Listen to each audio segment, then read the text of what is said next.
tech, agriculture, banking, infrastructure. By 33, he was already being called the man with the Midas mind. But unlike many who reached the top, Obasi had one peculiar trait. He gave. He built shelters, schools, clinics. He believed Africa did not need saving from outsiders. It needed trust from its own sons. Then came the betrayal. A business partner forged documents. Accounts were drained. Reports twisted. The government turned on him. Media headlines turned cruel. The court dismissed the charges eventually, but the damage had been done.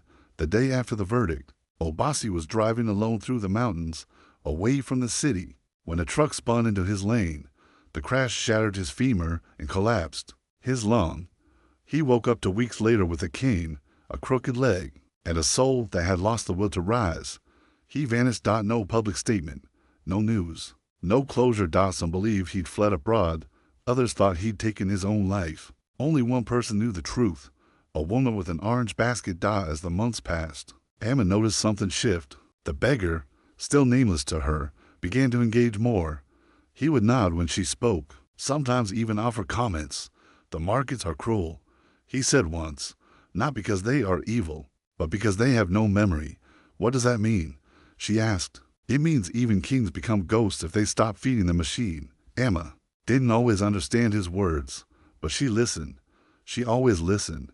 He once said, "There are 2 types of poor, those who never had, and those who had everything and lost it." She asked, "Which are you?" He looked at her with eyes full of 1,000 miles. "I'm both." One afternoon, she found him sketching with charcoal on a piece of cardboard, strange blueprints, diagrams, numbers. She asked what they were. "Memories," he said, "of what used to be in here." He tapped his head. Amma reached out and touched the paper gently. "Maybe you should share them with someone." He smiled faintly. "I already have."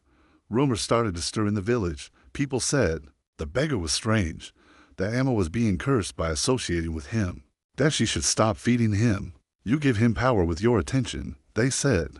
But Amma answered the same way every time.